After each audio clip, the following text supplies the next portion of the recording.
महत्त्वाची बातमी आपण बुलेटिनच्या सुरुवातीलाच पाहणार आहोत। केंद्र सरकारच्या कामगार धोरणांच्या विरोधात उद्या देशभरातल्या प्रमुख कामगार संघटनांनी भारत बंदची हाक दिलेली आहे। या संपाला शेतकरी संघटनांनी सुद्धा पाठिंबा दिल्याने देशभरामध्ये याचे मोठे पडसाद उमटण्याची शक्यता आहे।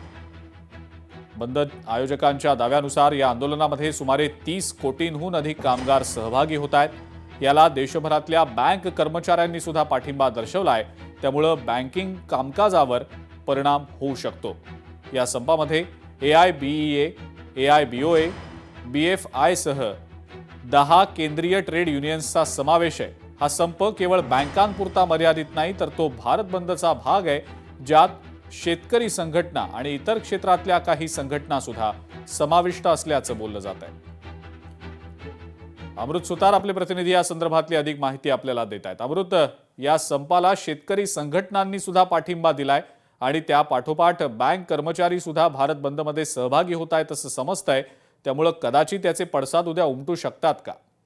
अगदी खरं आहे। म्हणजे बँकेत जे व्यवहार करतात त्यांच्यासाठी एक अतिशय महत्त्वाची आणि मोठी बातमी म्हणावी लागेल, कारण जानेवारीच्या अंतिम आठवड्यात बँका अनेक कारणामुळे बंद होत्या। यानंतर आता उद्या देखील देशभरातील काही बँका बंद राहणार आहेत आणि यांची मुख्यतः मागणी लक्षात घेतली तर आपल्याला असं आढळून येतंय की जे लेबर कोड कायदे होते 29 त्याच्यामध्ये बदल केलेला आहे आणि याच कारणावरून जे उद्या बँका बंद राहणार आहेत आणि याला विशेषतः शेतकरी संघटना आहेत त्यांनी पाठिंबा दिलेला आहे आणि यातील जे प्रमुख ट्रेड्स आहेत युनियन ट्रेड त्यांनी सहभागी घेतलेला आहे। Centre of Indian trade unions, Indian national trade union, all India trade union आदी संघटनांनी याला पाठिंबा दिलेला आहे।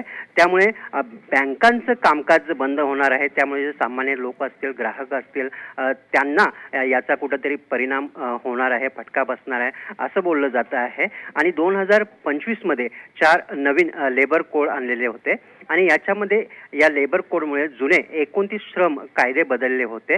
याला या सर्व कामगार वर्गावरती परिणाम होत आहे।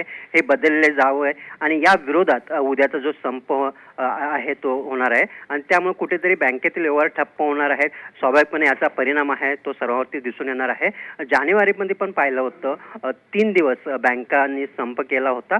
यानंतर आता 12 फेब्रुवारीला ही बँका संप करणार आहेत, त्यामुळे जनसामान्यांवरती याचा नक्कीच परिणाम दिसून येईल। ठीक आहे अमृत, धन्यवाद। सविस्तर माहिती आपण दिलीत त्याबद्दल।